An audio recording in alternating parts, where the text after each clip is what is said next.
네, 어제도 보고 오늘도 보니 반갑습니다. 네, 저는 가끔 스마트폰 사진첩을 열어서 우리 아이들 어렸을 때 영상들을 찾아보고 또 옛 추억에 잠겨보곤 합니다. 아이가 3살쯤 되었을 때 고사리 같은 손으로 계란을 이렇게 껍질을 하나씩 까주면서 이거는 아빠 거야 라고 이렇게 내어주던 그 영상을 저는 특히 좋아합니다. 아마 그때가, 그 시절이 아마 제가 아이를 낳고 아빠가 되고 누렸던 가장 큰 행복의 시간이었지 않을까 그렇게 생각을 합니다. 제가 영상을 보고 있으면 딸아이가 쪼르르 달려와서 아빠 나도 같이 봐 하는데요. 아이랑 같이 영상을 보면서 저는 그렇게 얘기합니다. 이때 참 예뻤는데 이때로 돌아가면 안 되겠냐. 그랬더니 이제 초등학교 1학년 딸내미는 이렇게 이야기합니다. 아빠 이제 쟤는 없어. 사라져 버렸어. 제가 그때를 그리워하는 것은 지금 훌쩍 커서 초등학교 1학년이 된 딸이 이제는 예전같이 말을 듣지 않고 계란을 까도 자기 입에 먼저 들어가는 그런 모습에 조금 지쳐있기 때문은 아닐까 생각해 봅니다.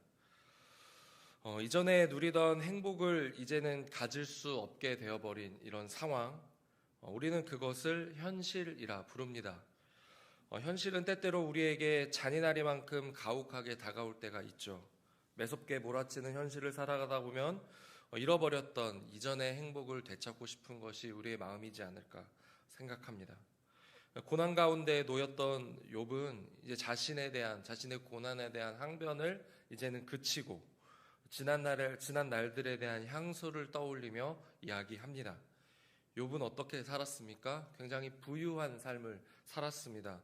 누구도 부러워하지 않아도 될 만큼 큰 삶의 풍족함을 누렸다는 것이죠.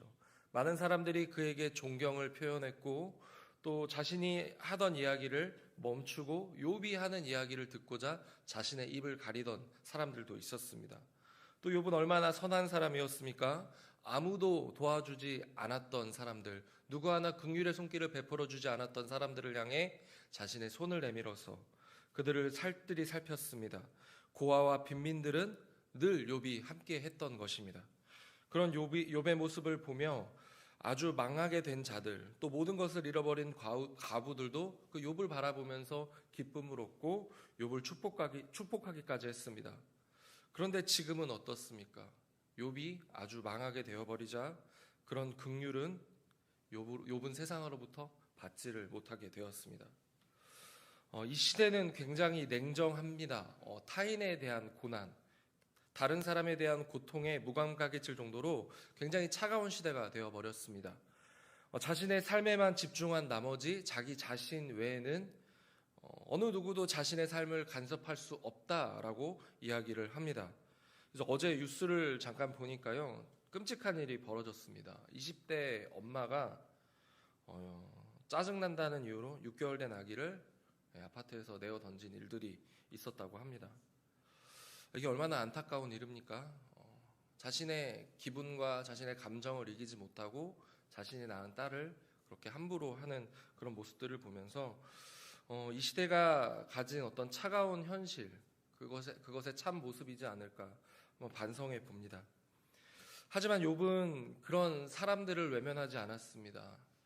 오히려 사람들이 돌보지 않은 자들을 향해 그들에게 맞추어서 자신의 삶을 사용합니다.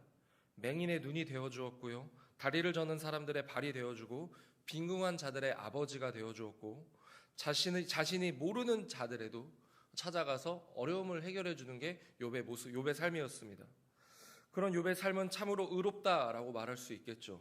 욥은 자신의 삶을 돌아보며 행복한 말년을 기대했습니다.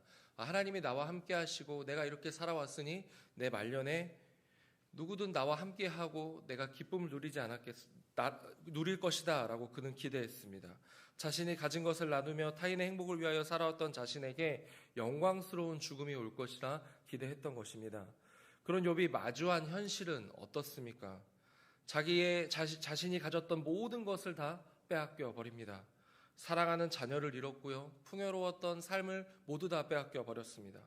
심지어 타인에게 따뜻한 온정을 베풀었던 자신의 신체에 이제는 몹쓸 병이 들어서 괴로움에 처해 있습니다.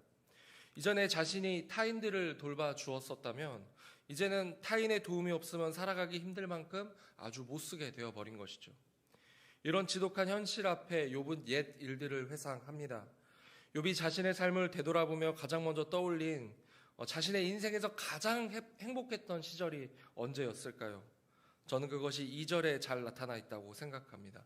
2절 한번 볼까요?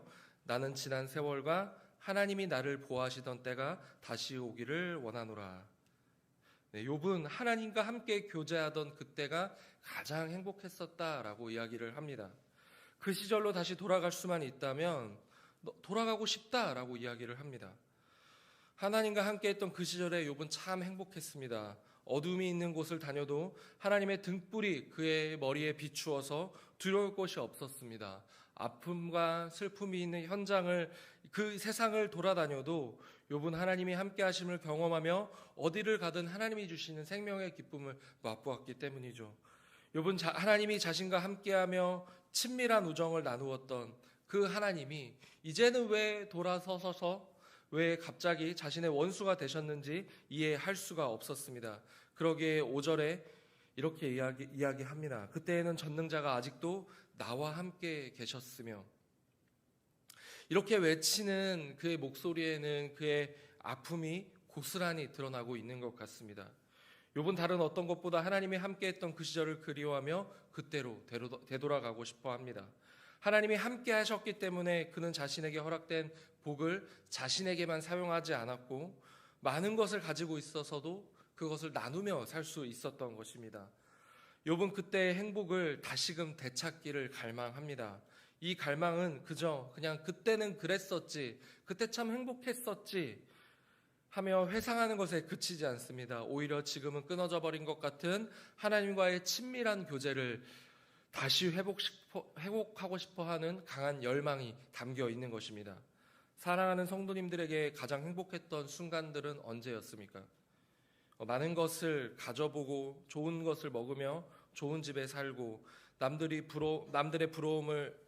부러움이 가득한 그런 시선들을 받으며 살아가는, 어쩌면 우리가 아직도 한 번도 가져보지 않았던 그런 상상 속의 행복을 우리는 그리워하십니까?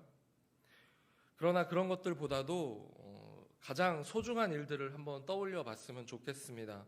우리가 아직 죄인 되었을 때에 우리를 향한 은혜를 베풀어 주시고 이 땅에서 발견할 수 없었던 놀라운 사랑으로 우리를 감싸 주셨던 하나님과의 만남, 힘들어도 어려워도 피곤한 몸을 이끌고 주 앞에 섰을 때 말할 수 없는 탄식으로 우리를 위로하시는 따뜻한 하나님과의 만남, 그날들이 사랑하는 성도님들에게 가장 행복한 순간이 되기를 축복합니다. 행복했던 그때의 추억이 있었기에 지금까지 우리가 신앙을 가지고 살아올 수 있었던 것 아니겠습니까? 더 나아가서 우리는 하나님과 함께했던 좋은 순간들을 이전의 기억에만, 이전의 행복에만 남겨두어서는 안 되며 그때는 그랬지 하고 과거 일로 끝나지 않았으면 좋겠습니다. 지난 세월에 우리를 보호하셨던 하나님은 오늘도 여전히 우리와 함께 하시기 때문입니다. 오늘 하루가 하나님과 함께하며 그 행복을 누리는, 또다시 하나님과의 행복한 추억을 쌓아가는 귀한 날이 되시기를 예수님의 이름으로 축복합니다. 기도하겠습니다.